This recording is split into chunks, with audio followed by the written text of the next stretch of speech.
Hello everyone. In this lecture, we are going to learn about a special kind of test performed with two proportions from paired or dependent samples.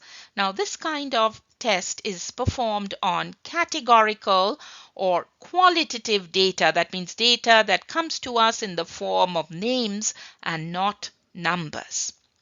However, this being a test on proportions, the responses will be twofold, binary. That means the response will either be a yes or a no. This particular test is called the McNemar test and it uses the chi-squared distribution. However, you will see that the chi-squared formula that is used to compute the test statistic for this test is a little bit different from the ones that we use to perform the goodness of fit test or the test of association. So let's go into understanding first the concept and terminologies of this particular study, and then we will go through the step-by-step process of performing the test using an example. Now we will learn how to perform a hypothesis test on two proportions from dependent samples or paired samples, and the particular test that we will talk about is the McNemar's test. So let's dive into understanding the inferential studies on two population proportions where the samples are dependent or paired.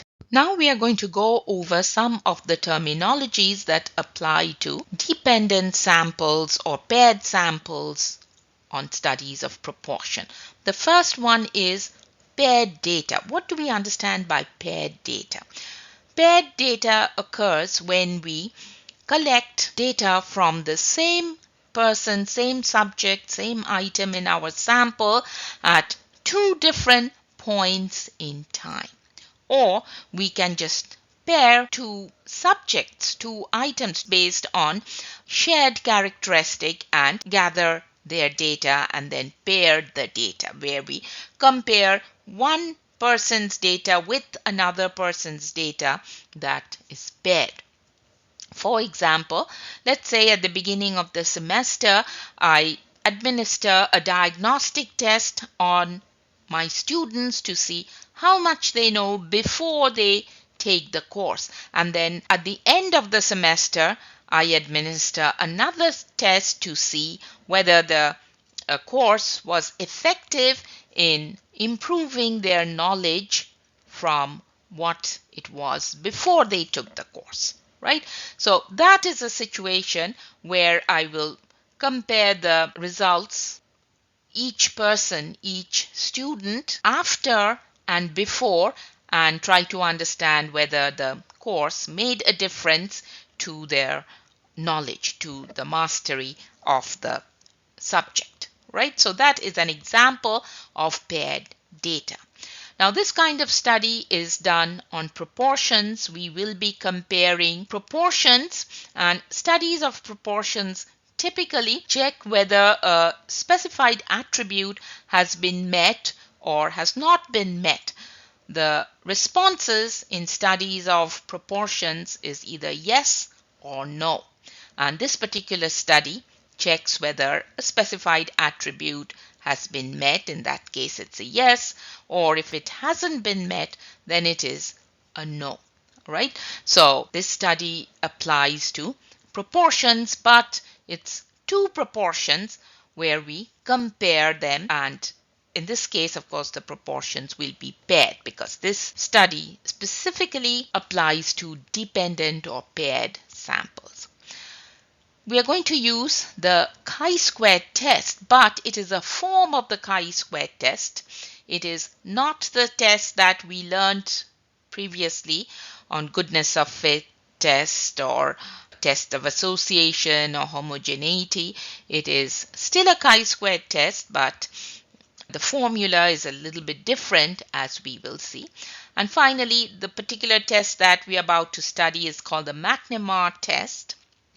McNemar was a psychologist and a statistician, and he devised this test to understand the before and after effects of a particular treatment or a particular training situation. And this is applied for paired sample categorical data. Now here we will go through some of the characteristics of a McNemar test. First of all, the McNemar test is a non-parametric statistical test. What do we understand by non-parametric? The word parameter refers to a population measure, and in some of our other studies we always assume that there is a population parameter, could be the population mean or the population proportion, and we try to estimate that population parameter.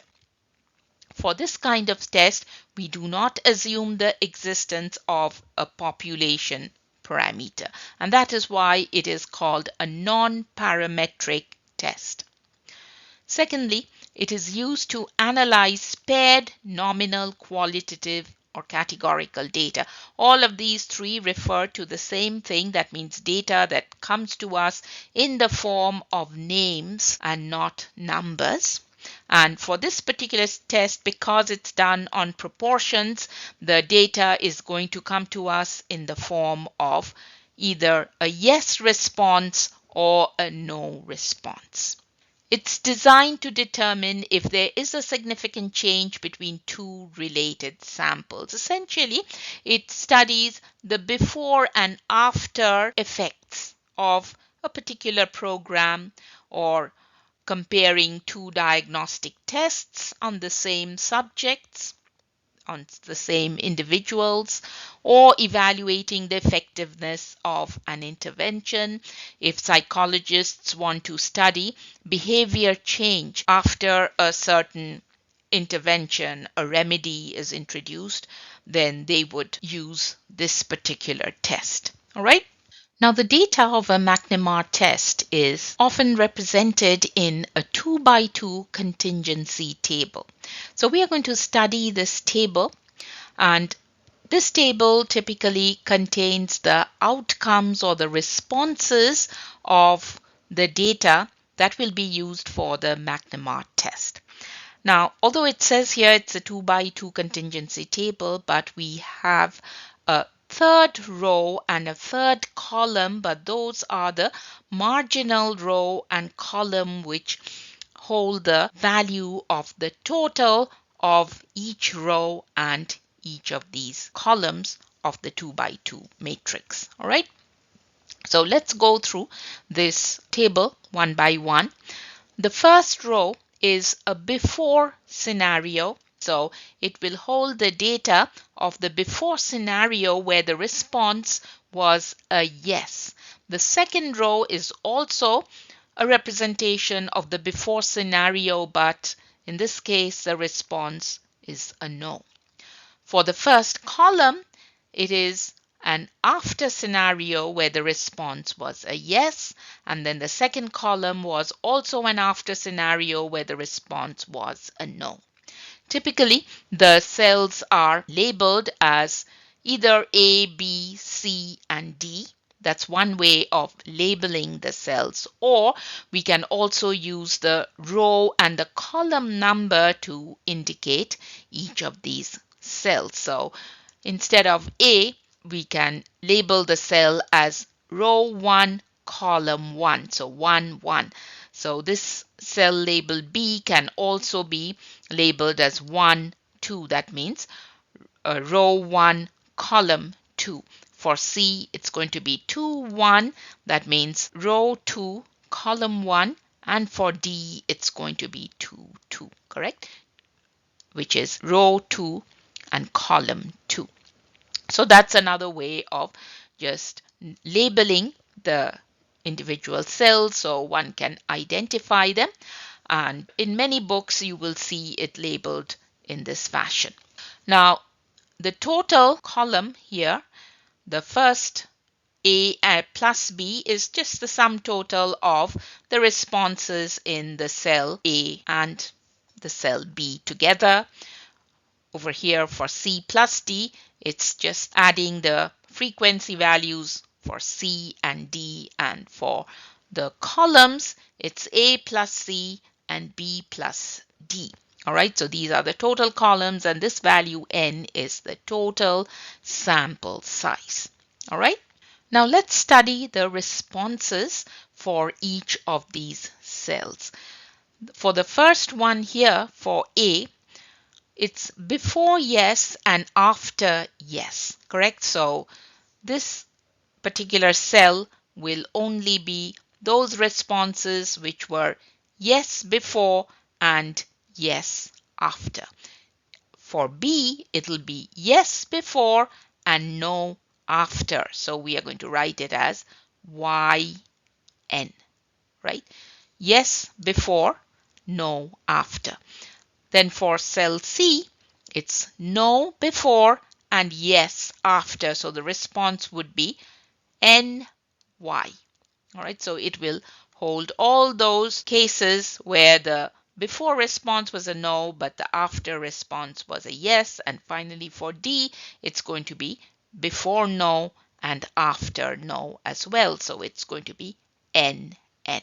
So we see that for cell A and cell D, we have similar responses, the same responses before and after. And for B and C, it is disparate responses. One is yes before and no after. The other one is no before and yes after. So these are referred to as disparate pairs or discordant pairs. And our formula will work with just the cells that are discordant pairs. So we will work with B and C, and that's what you're going to see in the formula that we are going to use to find our test statistic. All right, so here we have listed A, B, C, and D, what each of these refer to as far as responses are concerned. All right. Let's look at how we should state the hypothesis in a McNemar test. Let's look at the null hypothesis statements. Now, you will state it one way, but they have given us three different statements, but they all mean the same thing. The first one is that the marginal row frequencies and column frequencies are equal. So the null hypothesis essentially will state that there was no difference before and after. Nothing changed, no matter how the treatment was applied or what treatment was applied or what intervention was used. There was no change in the behavior or in whatever observation we are studying. So in that case, that would imply that there's no change in the marginal rows. Marginal rows are the total rows. They are equal. In other words, the number of people who changed from yes to no is equal to the number of people who changed from no to yes. All right, so there's no difference between the disparate cells. The number of people who change from yes to no is the same as the number of people who change from no to yes. B equals C. So bottom line is there is no significant change or effect. Alternative hypothesis will say the opposite. As far as the marginal row frequencies and column frequencies are concerned, it'll say no, they are not equal. The number of people who change from yes to no is not equal to the number of people who change from no to yes.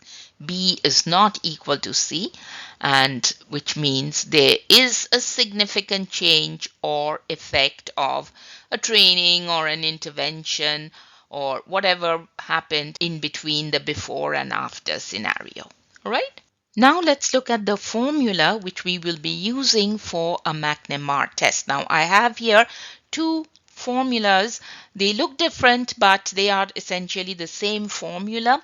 It's just different because it's based on the way the cells of the contingency table are labeled. All right, so I'm going to pull up the contingency table, but before that, know that each of these formulas will always give us a chi-squared value.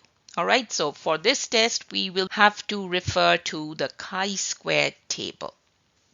So I'm going to pull up the 2 by 2 contingency table here, and let's go through it. All right, so this was the table. We had labeled the individual cells as A, B, C, D, and then the marginal column and the marginal row represented the totals, total of each row and the total of each column, correct?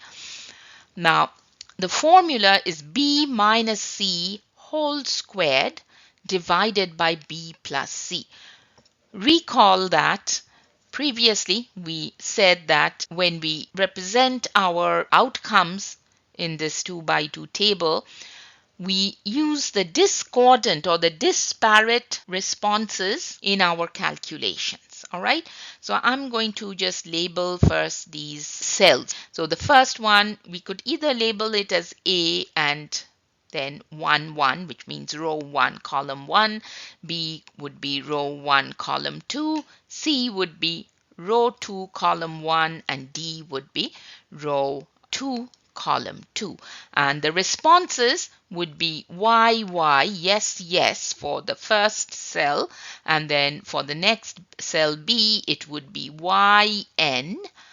For C, it would be NY, and for D, it would be NN. And in our calculation, we always consider the cells that are disparate. That means the response before was either a yes and after was a no, or the response before was a no and after it was a yes. So in our calculations, we will only refer to these two cells, all right, this diagonal cell essentially, and it's B minus C divided by B plus C.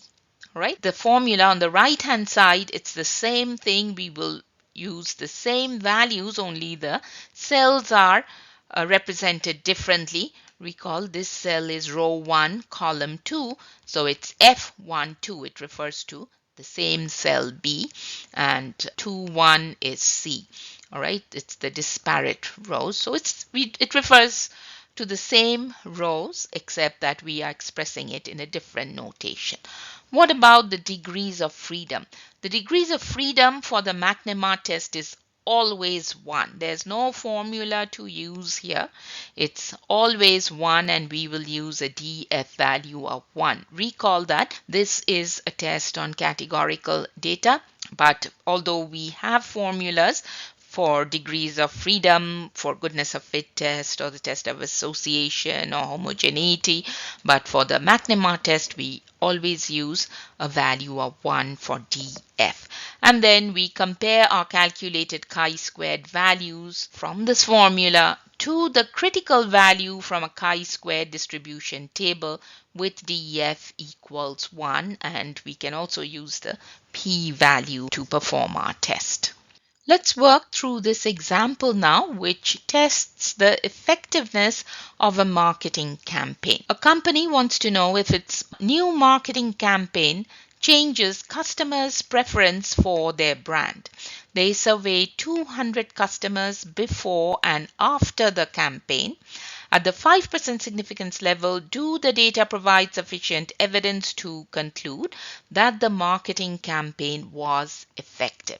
So a certain company rolled out a marketing campaign and they want to see whether the campaign was effective in changing the customer's preference towards the brand. All right, so we have the contingency table here with the marginal columns for the totals. So let's try to understand what these columns are. The rows are always the before scenario. The first one would be a yes, preferred in this case, and second row is no. That means those who didn't prefer, right? And then for columns are always the after scenarios. They capture the after scenarios. So the first column is again yes, they preferred the brand after watching the campaign, whereas the second one is no, they did not still prefer the brand after watching the campaign, right? So let's look at the change in the behavior. But first, I'm going to label these cells. The first one is row 1, column 1. Then we have row 1, column 2, row 2, column 1, and row 2, column 2, correct? And the response for the first one was yes, yes, prefer, prefer.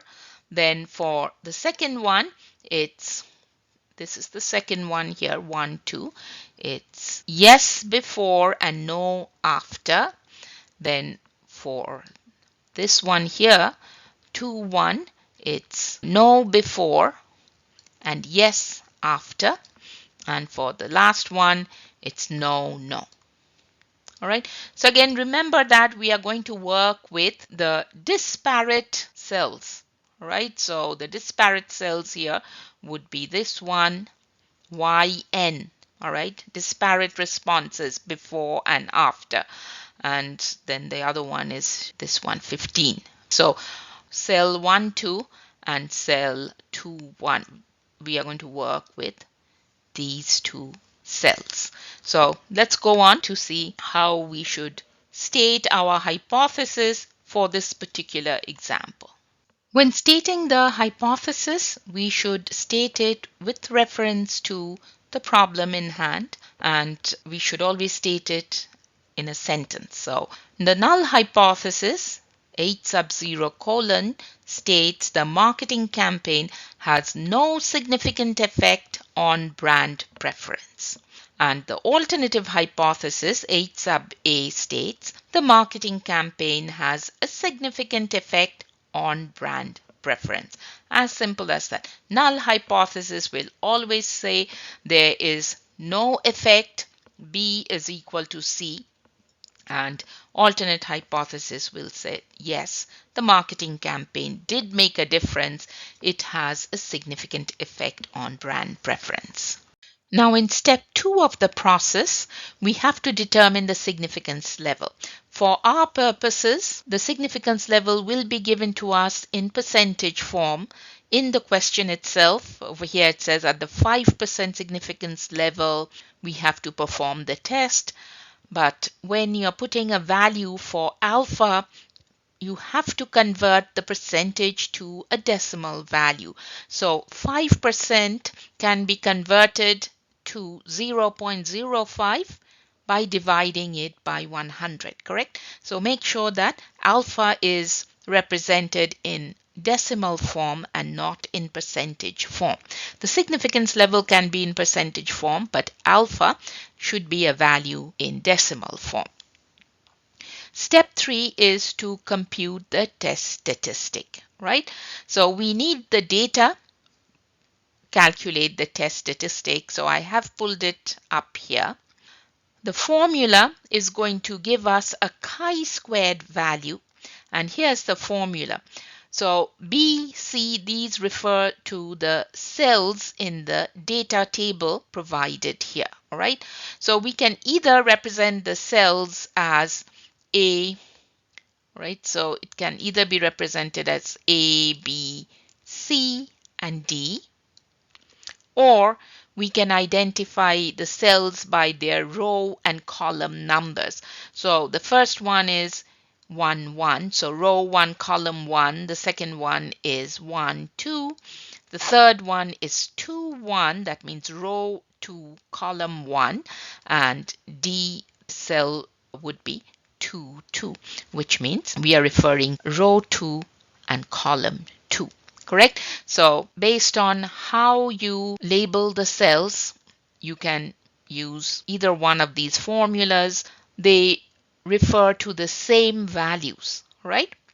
So let's plug in the values now to compute the test statistic. Again, we always look at the disparate or the discordant pairs. Discordant pairs or disparate pairs refer to those cells which have discordant answers, responses. So one before would be a yes, after would be a no, or before could be a no, after could be a yes. All right. So we have to identify the discordant pairs. So B would have a value of 25. So I'm going to write 25 here. So let's write 25 for B. And C has a value of 15. C, or the numbering of the cell, is 2, 1. If you're using this formula here, then make sure you're picking up the right values.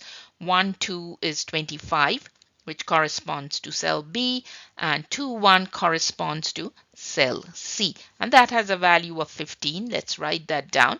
And once we have those values, we can just plug them into the formula. So it's going to be 25, 15, and then we have to square that value, the result. So it's going to be 10 squared divided by 25 plus 15. So there's minus in the numerator but plus in the denominator. All right. And when we do this computation, we come up with a chi-squared value of 2.5. All right. So this is our test statistic chi-squared value. So now we will go to step 4 to perform the test using the approaches we learned, the critical value as well as the p-value. So we are at step 4 now. I numbered the critical value approach as 4A, and then we will go on to the p-value approach. I numbered that as 4B. Now what happens in the critical value approach? We have to draw a diagram first defining the reject and the do not reject regions. Now this is a chi-squared distribution. So chi-squared distributions are all right-tailed tests because the curves are all right skewed, correct? So in chi-squared distributions, the left end of the curve is going to be hinged at 0, and then we will draw a slightly right-tailed curve, all right, going like this. And the right-hand side is going to be the reject region. So the right end of the curve is where the reject region is going to fall. And I'm going to highlight this area, which is going to be our alpha value, right? So let's do that. This is alpha equals 0.05, which represents the area of the reject region.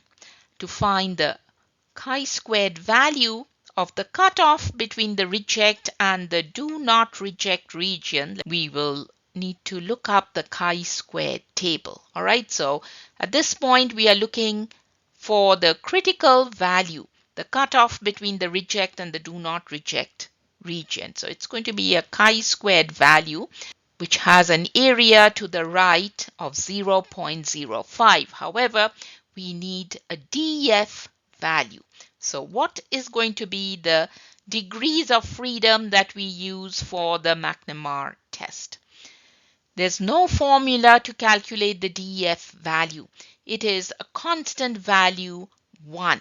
All right. So I'm going to write here the DF value is a 1, and that is always going to be the case for this particular kind of test, the McNemar test. Right? So DF equals 1. Now we have to look up our table, the chi-squared table. Let me pull that up at this point. Here is a portion of the table, and let's go through it.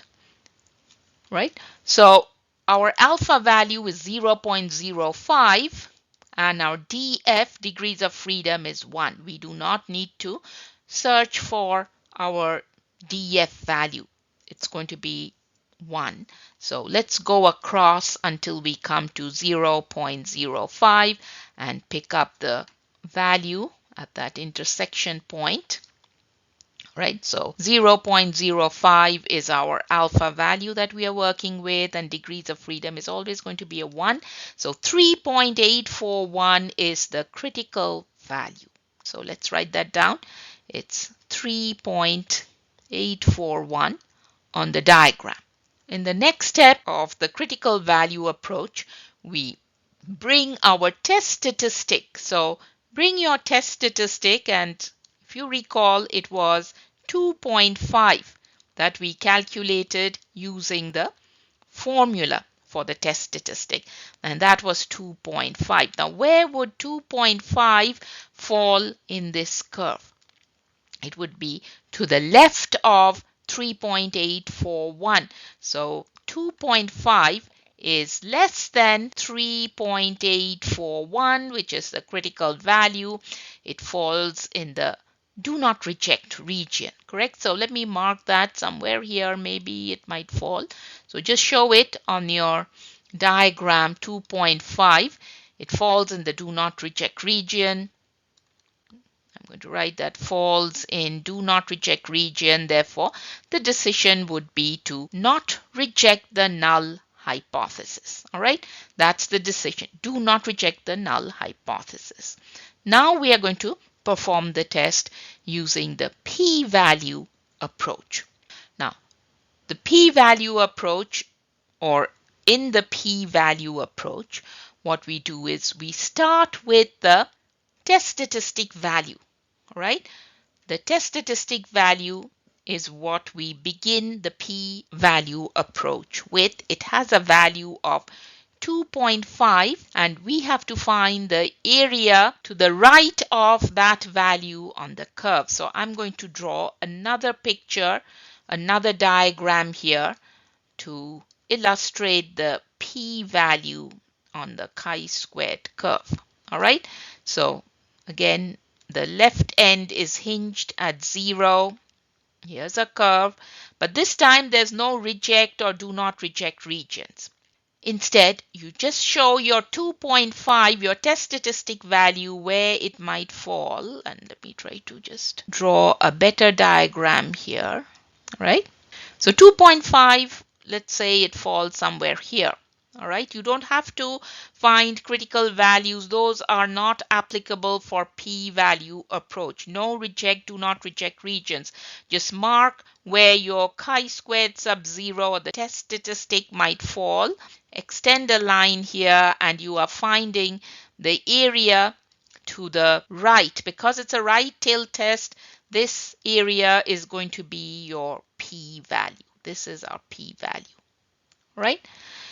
Now, using graphing calculator, we can find the exact p-value, or any statistical package, we can get an exact value of p, and it's found to be 0.114. So this area to the right of 2.5, which also is the probability value of obtaining a test statistic of 2.5, assuming that the null hypothesis is true, right? It's the probability value, or p-value, and that area or that p-value will now have to be compared with alpha value.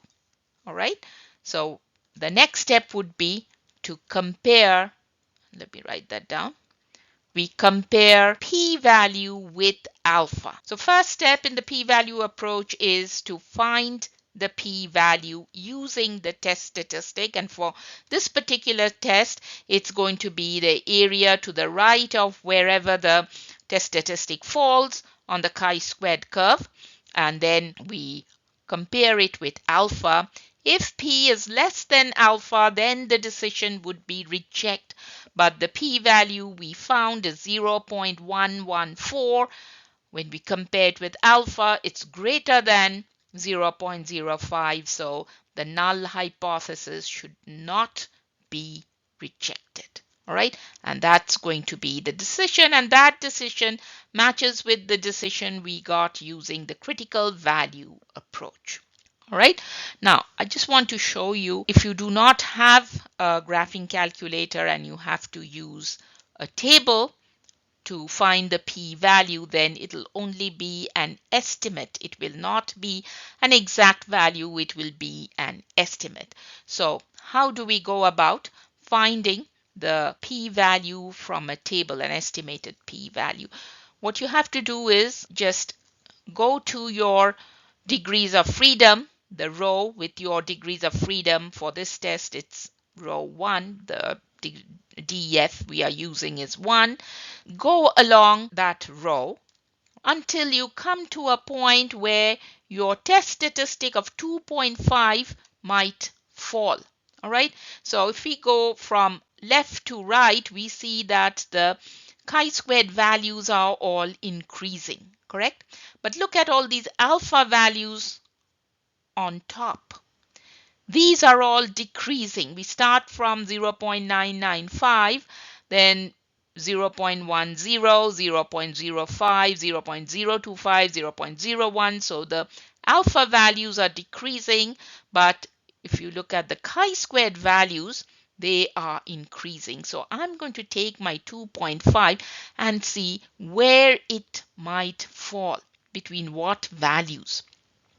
So if I go from left to right, 2.5 is greater than 0.001, is greater than 0.004, is greater than 0.016. It's less than 2.706. So 2.5 must be somewhere between these two values, right? 0.016 and 2.706. It'll be closer to 2.706 than 0.016. So I'm going to place it here, 2.5. I'm sorry, I marked the wrong place. Let's erase that and write it over here. This is where 2.5 would lie, correct? And then I have to go up to see what alpha value it would correspond to. All right, it wouldn't correspond to exactly 0.10 because 2.706 corresponds to an alpha value of 0.10. 2.5 would have an alpha value which is greater than 0.10, correct? So if you do not have the exact value, then you have to estimate the p-value, and the way you're going to write it is p is a value, all right, write it as p-value is greater than 0.10. All right. So as we saw from the exact calculation, it was 0.114, which is indeed greater than 0.10. So we do not reject the null hypothesis. But I also wanted to show you how you can estimate the p-value using the chi-square table here. All right. And finally, we go through the last two steps. Step 5 is to come to a decision. Do not reject the null hypothesis. Both the critical value approach and the p-value approach gave us the same decision. Do not reject null hypothesis. Just state your decision. But in step 4, you should have explained the reason for not rejecting the null hypothesis using both approaches. In step 6, we interpret in context of the problem. So we write at the 5% significance level, always qualify your interpretation with the significance level at which you perform the test. So at the 5% significance level, the data do not provide sufficient evidence. So if you have not rejected the null hypothesis, that means you did not have sufficient evidence. Your data was not strong enough or sufficient enough to reject the null hypothesis. So make sure that your decision and your evidence status agrees. So if it was do not reject, then you should write the data do not provide sufficient evidence to conclude that the marketing campaign was effective. All right.